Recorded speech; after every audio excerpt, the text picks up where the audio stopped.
So here's a little shirt that says Yellowstone. I like the place, and I like the show, and I like the spin-offs. However, I will say that I was a little disappointed in the last season of Yellowstone. It seemed like just one long country music video. But I'm very excited that Matthew McConaughey is going to be in the next upcoming season. If you've never seen season 1 of True Detective, run, don't walk. One of the best shows ever. Definitely a Matthew McConaughey fan. So you remember what I said earlier about how I was going to be filming with a variety of microphones? That turned out to be a lie. I just attempted to use a different microphone, and turns out to be a lot more complicated than I had initially assumed it would be. So we'll be putting that off for a later date, if that is alright with you. You remember how I was saying earlier about how there's certain advantages to having a partnership with a yin and yang? This would be one of those moments. I could definitely use some help with technological things. Not my forte, not my forte. Not that I can't, spend the time and end up figuring it out on my own. It just takes me longer than it would anyone else. I don't really know what my forte is. I think my forte would be listening and giving advice. And then not following any of it.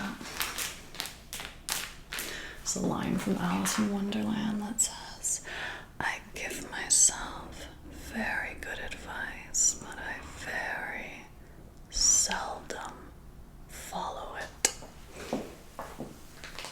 Alright. I thought maybe we'd try a little lint roller. What do you say? Thought maybe it might make some interesting sounds.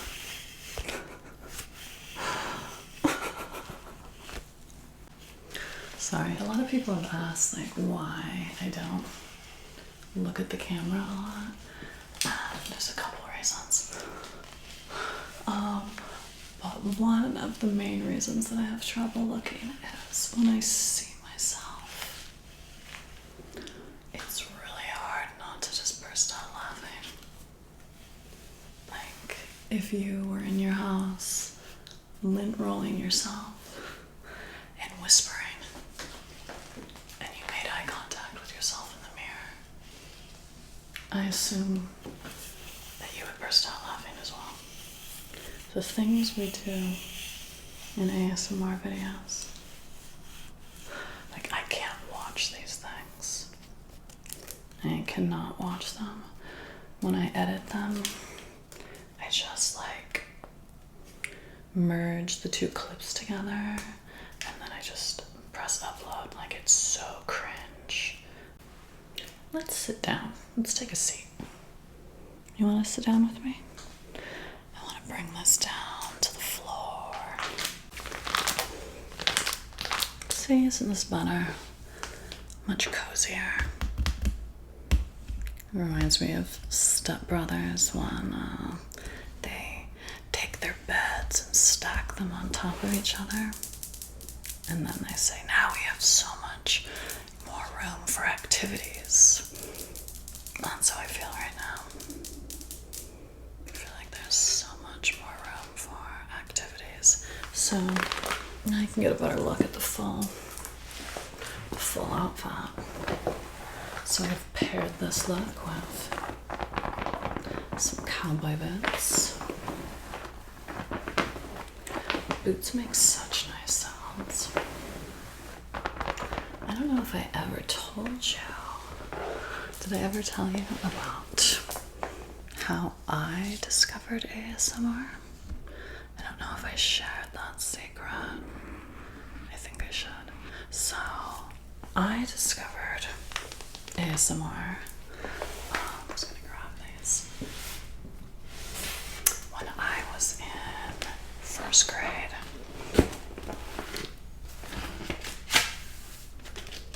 Me just making totally random sounds. Alright, so I discovered it when I was in first grade. And I had this teacher, Miss Marabella, I believe. And she was probably a little OCD when it came to cleaning the blackboard. But I'm not complaining. I was so here for it. So at the end of every day, Miss Marabella would first, it was like this whole process, this ritual, if you will. And at the end of the day, for like, say, maybe like the last 10 minutes, it was like free time. And you were free to like color or read a book or work on your homework, whatever you wanted. What I wanted was to stare at Miss Marabella while she cleaned the blackboard. So I didn't know at the time what ASMR was. All I knew is that when I watched her, I felt this amazing sense of relaxation and peace and tingles.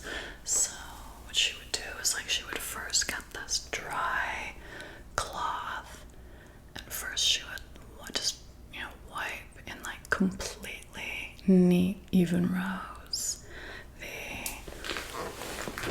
the words off of the chalkboard. And then after that, she would go and she would wet a rag, and she would take this wet rag, and again, like in totally neat, even rows, she would wipe the chalkboard one row at a time, and then she would take out a dry towel and she would dry off the chalkboard, and I would just be watching this entire thing like completely transfixed. I was just utterly mesmerized by it, and it never got old. I would like look forward to that part of the day. I loved it. So I had no idea what that was, and like, many years went by and I didn't really think about it anymore. But one night I was laying in bed as an adult, and something prompted me to Google. I think I was, must have been feeling anxious, and I went on YouTube and I was searching for videos of people cleaning chalkboards. And I stumbled upon an ASMR video of this woman with a chalkboard, and I was just like, oh my god, this is the most amazing thing ever. My mind was blown, and I just totally binge watched like God knows how many videos of like women cleaning chalkboards. There's a lot of them out there. And then after that, I branched out and I realized that this ASMR thing, it's not just about chalkboards. Like there's this whole exciting world out there. And I was just such a happy camper to stumble upon this, and that was probably, let's say, let's scoot back to a little floor tapping. So that was probably like 6 years ago, and I've been watching ASMR probably every day ever since.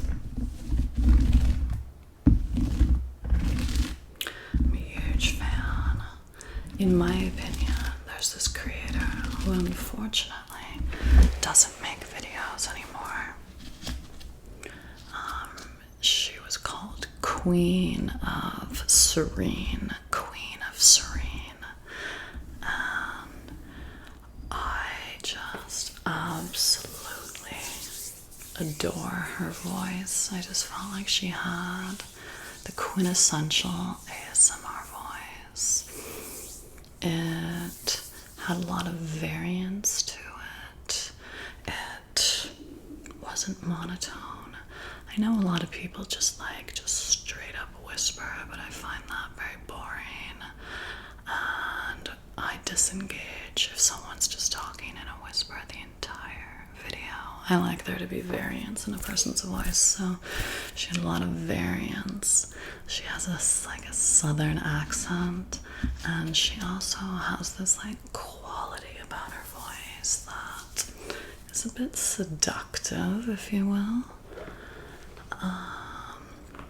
Especially if you go to her really early videos. Just, yeah, her voice is it's like butter. It's so velvety smooth, and that's what really does it for me personally, above all other triggers. It's just someone's voice. I took these off, but it was a little too noisy. So yeah, if you haven't checked out Queen of Serene, I highly recommend checking her out. So I actually saw one of my favorite ASMR creators yesterday when I was in this restaurant with my mom, but I did not have the nerve to say anything to her. I got all shy. Probably in part because I was with my mother, and my mother, bless her heart, doesn't really know boundaries, and I can say with certainty she would have embarrassed me. So after she left, and I made sure she had left before I informed my mother this, after she left, I was like, oh, did you notice that woman that was sitting directly across from us? That was one of my favorite ASMR creators. And of course my mom was like, you should have gone over there and introduced yourself, and you guys could have made videos together. Like some person that has 5 million or whatever followers is gonna want to do that with a small little creator like me. And this is exactly why I did not want to say anything to her with my mom there, because I know my mom would have interjected and totally embarrassed me in front of my ASMR idol. So yeah, it was cool seeing her in person though. It's always weird when you see YouTubers in person. I've had it happen to me 3 times where I've seen people that it's different than seeing a celebrity, because I live in Los Angeles, so I see celebrities or whatever. But when you see a YouTuber, like this particular YouTuber, she does ASMR, but she also vlogs, and she's someone I've followed for 10 years. So you've just seen some I've seen her go through breakups and all these ridiculous things, seen her crying on her kitchen floor over guys. Now she's happily married with a baby, but yeah, it's just so intimate sometimes, and it's different than just seeing someone that's in a TV show. Because sometimes with certain YouTubers that really share a lot of details about their personal lives, you can really start to feel like you like know them in a way. I don't really share that much about my personal life. I predominantly do the role plays. This video has just sort of transformed from a try-on haul to I don't know what. But I'm just kind of going with it. I'm just sort of along for the ride right now. I have no idea where this is going. The dresses that I was intending on trying on all looked like cheap hooker costumes, so I don't know. We're improvising. Something just popped into my head that's so random. I was going through my storage unit the other day, and I stumbled upon some of my journals from high school. So in high school, I'll paint you a little picture. If you've seen Beetlejuice, I was similar to Lydia Dietz in the sense that all my walls were painted black in my room, and I would write like really dark, dramatic poetry, and I shopped at Hot Topic. It was like some little, I wouldn't say emo, but like I was definitely on the goth side. However, I still like looked like this. I was kind of doing my own thing. But I stumbled upon some journals. So maybe it would be funny to just randomly open up a high school journal and read an entry. I'm feeling like this video is just like a little bit more personal. So I'm gonna go grab one and we'll see what we find. Alright, so I'm back with journals in tow. So I don't know if you can tell, but there's quite a high stack of journals here. Your girl liked to write. I don't know why my refrigerator is making really annoying sounds. Do you mind? I'm in the middle of something here. So I remember writing one time, I'm the girl that can only cry with the scratch of a pen across the page. And I really felt back in high school that was the only way that I could express my emotions. So if I ever felt something that was like intense or caused me to have any sort of anxiety, I would turn it into a poem or a short story, and that's how I worked through things rather than actually talking about them like a regular person would. But it was very therapeutic and cathartic for me, and it sort of shaped who I am today, because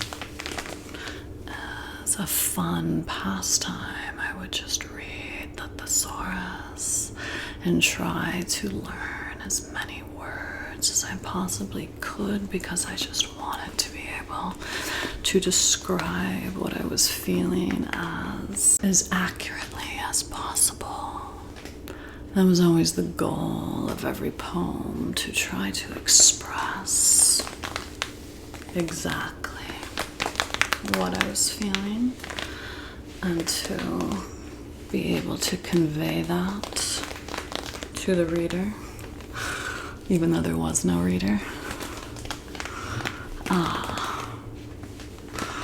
One time I left a journal at school accidentally. And when I say I ran back to that hallway, when I realized that, I was like in my math class, and all of a sudden I realized that I'd left a journal in the hallway, and I didn't even raise my hand. I just got up and like ran from the room. I was just envisioning people like huddled around my journal, just giggling and laughing. But yeah, luckily it was still there. Anyways, I'm like really a chatty Cathy right now. So let me just read one of these. So I didn't write like, dear diary, today such and such happened. What I would do is, I was afraid because my brother would like to read these things, so I expressed what I was feeling in the form of short stories where I knew what I was talking about, but nobody else knew what I was talking about.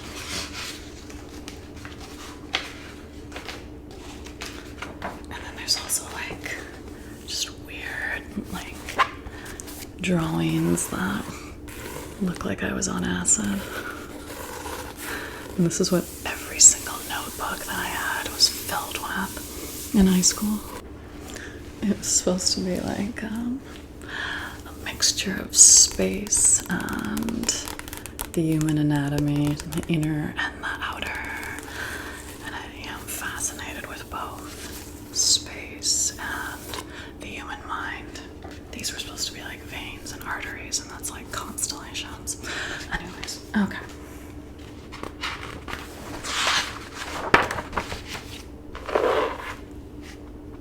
So I'm just gonna read a very random journal entry. Oh my gosh, it's from August 28th, which is kind of close to today's date, but God knows what year this is. Does it say anywhere? Oh, another weird drawing.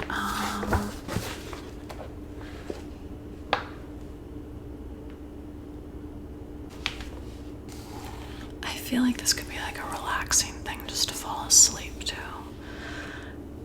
From a like vanity standpoint, I feel like as a disclaimer, I have to say that this is not an example of my best writing. I just kind of opened to this one, and I thought that it might be relatable. Bear in mind that I was probably like 14 or 15 when I wrote this. All right.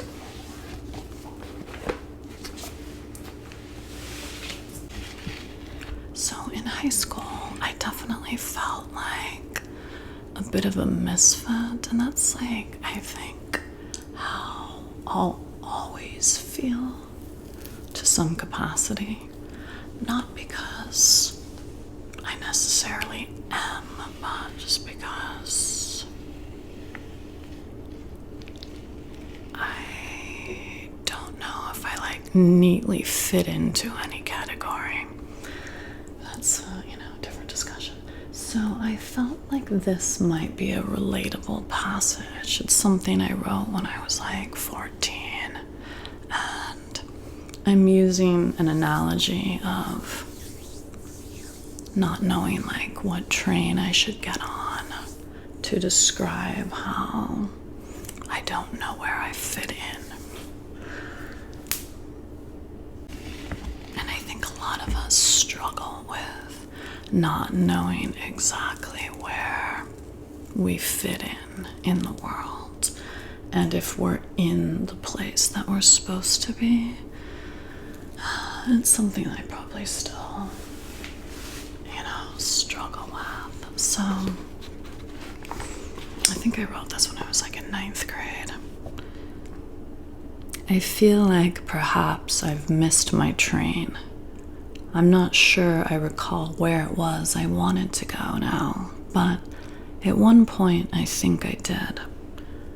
Or maybe I never knew, and the closest I ever got was the train station.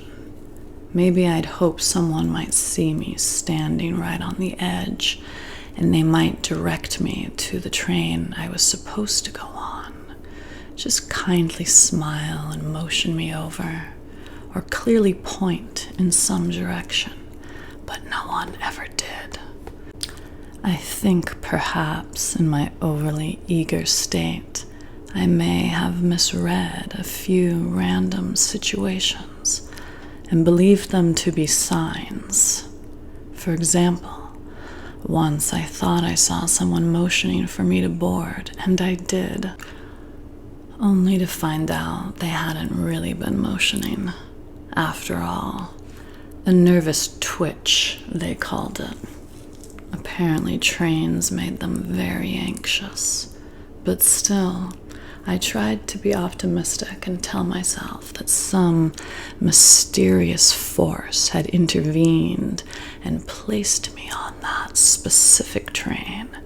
I tried to tell myself that it was really the train I was meant to be on, but I quickly figured out that it wasn't. I got off immediately, and now I'm back in the station, racking my brain for traces of my lost destination.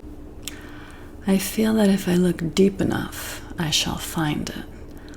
I need to remember where it was I needed to go, and suddenly there's this sense of urgency, as though if I don't get there soon, I might never get there at all. I don't want to be left in this station surrounded by all the other people who have missed their trains. I glance at the sullen faces of my companions, my fellow weary travelers, all of us stranded in one way or another. Some shift their weight impatiently.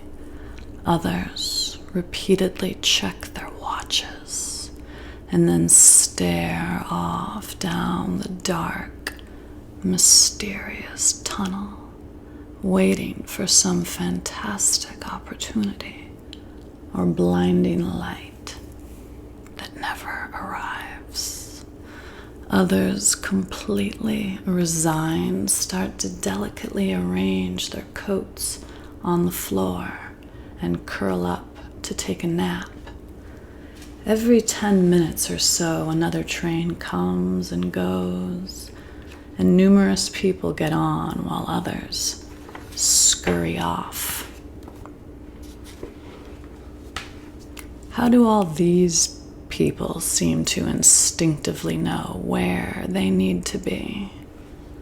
Are they all on the train they're supposed to be on? They all appear to be moving with such a sense of purpose. They all appear to be hurrying off to something, someone. But still I wonder, how many people actually ever get on the right train and end up exactly where they should be? Exactly where they belong. A sea of faces spills out before me, and I am swallowed. As they swarm all around me, I stare off and wonder, how many of us ever truly find our way? So there are some of the dramatic musings of me as a 14-year-old girl. But I do think that some of that still resonates with how I feel today. So I guess I will leave with the thought that hopefully all of us find our way and end up getting on the train that we're supposed to be on. Even if there's many missteps along the way.